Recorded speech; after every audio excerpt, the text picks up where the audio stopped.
Maligayang pagbisita at pagbabalik po sa ating munting channel. Narito na po ang karugtong ng ating istorya. Ika-431 na kabanata. Walang sino man ang naglakas loob na magkomento tungkol sa ugali ni Alex. Maging ang mga magulang at mga estudyante ay natulala. Wala pang sino man ang nakapagsalita sa kanila ng ganoon. Bueno, dumiretso na tayo sa usapan, sabi ni Alex. Bawat isa sa inyo ay may utang na $5,000 para sa pagkain ng inyong mga anak. Nabigla ang lahat ng magulang. Ang lalaking ito ba ay humihingi ng pera? $5,000 bawat isa? Tanong ni Ronald Cartwright habang nakakunot ang noo. Kayang-kaya ng mga magulang na magbayad ng ganoong halaga, ngunit hindi nila inaasahan na ito'y pag-uusapan ng ganoon kalantaran. Pinondohan ko ang pagkain ng inyong mga anak sa loob ng 3 buwan, tugon ni Alex. Ngayon, oras na para bayaran ninyo ako. Tiningnan niya si Ronald. Ang anak mo ang nagsabing wala silang sapat na pera para bayaran ang pagkain nila. Kaya bakit hindi mo siya tawagin at tanungin mismo? Hindi mapakali si Ronald. Isa siyang respetadong miyembro ng konseho, kaya't syempre, kaya niyang pakainin ang kanyang anak. Ngunit nakakahiya kung iisipin ng mga tao na hindi niya ito kayang gawin. Ngunit bakit sinasabi ito ni Alex? Dito siyang nag-isip. Anong nangyayari? Tanong niya sa sarili. Kung kailangan ninyo ng pera, tutulungan ko kayo, sabi ni Owen Campton. Si Owen ay ama ni Eric at isa ring maimpluwensyang tao. Nanatiling tahimik si Ronald. Habang nakakahiya ang sitwasyon, ang pagpapatawag kay Lance upang sagutin ang mga tanong ay lalo lamang makapagpapalala ng sitwasyon. Patawad, Ginoong Ambrose, hindi ko sinasabing hindi ko kayang magbayad, aniya. Nais ko lang maintindihan kung ano ang nangyayari. Siyempre, babayaran ko ang pera. Pagkatapos ay tumingin siya sa bintana ng galit sa kanyang anak. Nagtinginan ang mga estudyante ng Class 6 sa isa't isa, na pagtatantong hindi ganoon kadali ang mapalampas si Ginoong Ambrose. Nilapitan ng mga magulang si Alex isa-isa, nagbayad ng pera, at pagkatapos ay iniwan ang kanilang mga anak. Ang ilang magulang, tulad ng ama ni Felicity, ay nagbayad pa ng dagdag upang ipakita sa lahat na hindi sila mahirap. Umalis ang mga magulang gamit ang kanilang mga mag-agarang sasakyan. Nadaanan ang isang sasakyang papunta sa paaralan na may babaeng blonde sa likod ng passenger seat.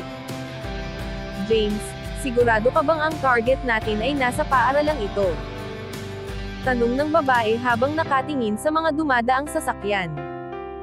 Oo Amy, sigurado ako, sagot ng lalaki sa kabilang linya ng cellphone. Pinapanood ko na ang bata buong linggo. At pumupunta siya sa paaralang ito araw-araw. Kaya tuloy tayo mamayang gabi, sabi ni Amy, nakatingin sa litrato ni Heidi. Siguradong magiging matagumpay tayo, sabi ni James. Matagal na tayong magkasama, at ni minsan hindi pa tayo nabigo. Tama, sagot ni Amy habang inaalala ang nakaraan nila.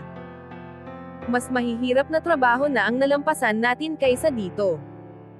Naalala mo ba noong pumasok tayo sa base militar sa gitnang silangan, at napatay ang kanilang leader habang natutulog ang lahat?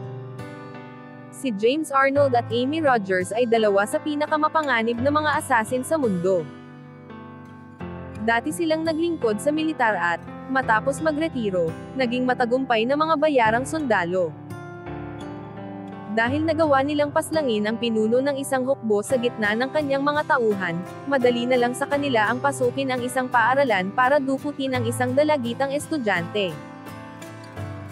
Hindi nga lang nila alam na haharapin nila ang kinatatakutang si Alex Ambrose, na kumalaban sa gang na tinatawag na Blood Brothers. Kahit na may bodyguard ang babaeng ito, madali natin siyang makukuha ngayong gabi, sabi ni Amy. Pagkatapos, bilihan mo na ako ng inumin para magdiwang. Sige, sagot ni James habang natatawa.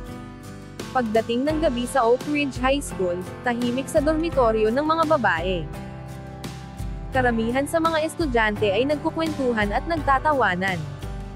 Mag-isa namang nakaupo si Heidi sa isang sulok habang nagbabasa ng libro.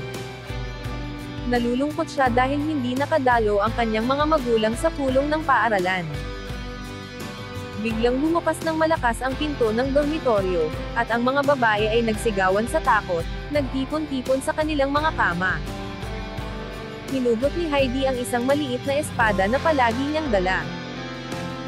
Ipinaliwanag na ni Alex ang sitwasyon, at alam niyang naroon ito para protektahan siya.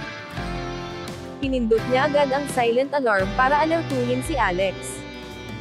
Nakatanggap si Alex ng mensahe na nangangailangan ng tulong si Heidi, kaya mabilis siyang tumakbo papunta sa dormitoryo. Samantala, sa gitna ng dormitoryo, may isa sa mga babae ang nakatumbo ng mga scented candle, habang umaatras sa takot sa mga nanghimasok. Nahulog ang isang kandila sa tabi ng basurahan, at ang isa naman ay sa sahig. Ang lahat ay nakatingin sa dalawang estranghero, ngunit walang gumalaw para patayin ang apoy. Mabilis kumalat ang apoy, napuno ng usok ang silid, at tumunog ang fire alarm. Nagtakbuhan ang mga tao kung saan-saan, at nagkaroon ng matinding kaguluhan. Maraming estudyante ang bumaba ng hagdan para makalabas ng gusali. Habang nagliliyab ang apoy, patuloy pa rin sa paghahanap sina Amy at James kay Heidi. Determinado silang hanapin siya kahit nasa peligro na ang buong lugar. Sa labas, napansin ng mga estudyante ang isang babae na nakabitin sa balkonahe sa itaas. Kung walang magliligtas sa kanya kaagad, tiyak na mahuhulog siya. Si Heidi ay nakahawak ng mahigpit sa balkonahe. Habang nagkakagulo ang lahat at nagtakbuhan palabas ng gusali, sinamantala niya ang kalituhan upang magtago.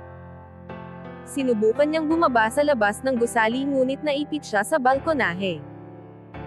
Tumawag na ang paaralan ng bumbero, at ang lahat ng estudyante ay nasa labas, nagmamasid sa nangyayari. Tumingala si Billy Wilde kay Heidi, ngunit hindi siya kumilos para tumulong. "Ginoong Wilde, tulungan mo siya," sigaw ng isa sa mga kaibigan ni Heidi. "Wala ka bang gagawin?" Dagdag pa ng isa. "Bilisan mo. Tumahimik kayo," sabi ni Billy, na halatang ayaw mapahiya. "Napakadelikado. Pwede akong mamatay. Tumawag na ako ng bumbero, hayaan na natin sila ang gumawa." "Ginoong Wilde, kayo ang director namin," sabi ng isa pang estudyante. "Paano kayo nananatili lang dito at walang gagawin?" "Hindi ko kayang umakyat doon," sagot ni Billy habang nakatitig sa balkonahe. May apoy, at bukod pa doon, may dalawang mapanganib na nanghimasok. "Kung sobrang nag-aalala kayo, kayo na lang ang umakyat." Nakalimutan ni Billy na siya ang guro, at may pananagutan sa kaligtasan ng mga estudyante. Biglang may boses mula sa likod ng mga tao. "Tumabi kayo," sabi ni Alex, at agad na nagbigay daan ang karamihan, pinadaan siya. Hanggang dito na lang po muna. Maraming salamat po sa pakikinig. Pwede po bang humingi ng subscribe, bilang pagsuporta sa ating munting channel? Hanggang sa susunod po muli. Stay safe and God bless.